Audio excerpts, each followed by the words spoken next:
ఆదికాండము 17వ అధ్యాయము. అబ్రాము 99 ఏండ్ల వాడైనప్పుడు యెహోవా అతనికి ప్రత్యక్షమై, నేను సర్వశక్తిగల దేవుడను, నా సన్నిధిలో నడుచుచు నిందారహితుడివై యుండుము, నాకును నీకును మధ్య నా నిబంధనను నియమించి నిన్ను అత్యధికముగా అభివృద్ధి పొందించదనని అతనితో చెప్పెను. అబ్రాము సాగిలపడి యుండగా దేవుడు అతనితో మాట్లాడి, ఇదిగో నేను నియమించిన నా నిబంధన నీతో చేసియున్నాను.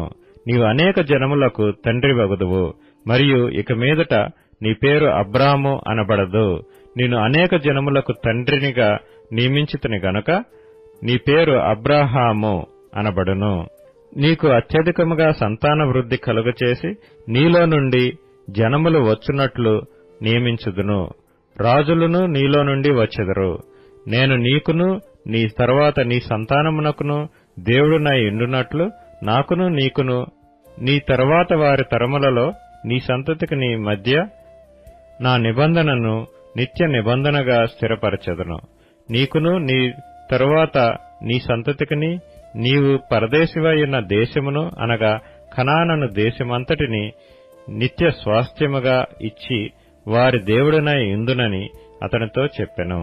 మరియు దేవుడు, నీవు మాత్రమే కాక నీ తరువాతి వారి తరములలో నీ సంతతియు నా నిబంధనను గైకొనవలెను.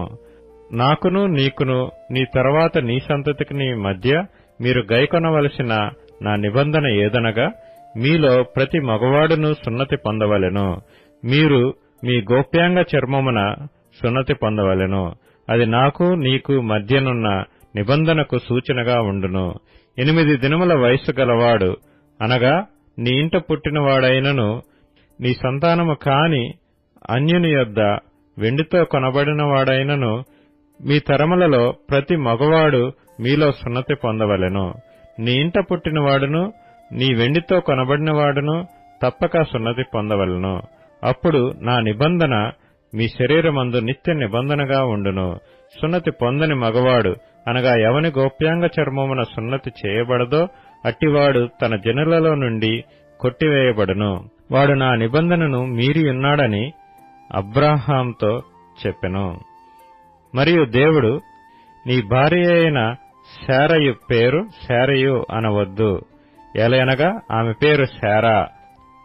నేనామెను ఆశీర్వదించి ఆమె వలన నీకు కుమారుని కలుగచేసెదను. నేనామెను ఆశీర్వదించెదను.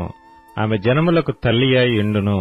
జనముల రాజులు ఆమె వలన కలుగుదురని అబ్రాహాంతో చెప్పెను. అప్పుడు అబ్రాహాము సాగిలపడి నవ్వి, 100 ఏండ్ల వానికి సంతానము కలుగునా, 90 ఏండ్ల శారా కనునా అని మనసులో అనుకొనెను.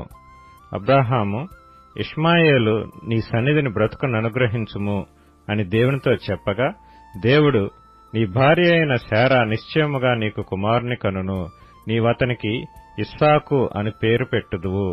అతని తరువాత అతని సంతానము కొరకు నిత్య నిబంధనగా నా నిబంధనను అతనితో స్థిరపరచెదను. ఇష్మాయేలును గూర్చి నీవు చేసిన మనవి నేను వింటిని. ఇదిగో నేనతనిని ఆశీర్వదించి అతనికి సంతానాభివృద్ధి కలుగచేసి అత్యధికముగా అతని విస్తరింపచేసెదను. అతడు 12 మంది రాజులను కనును. అతనిని గొప్ప జనముగా చేసెదను.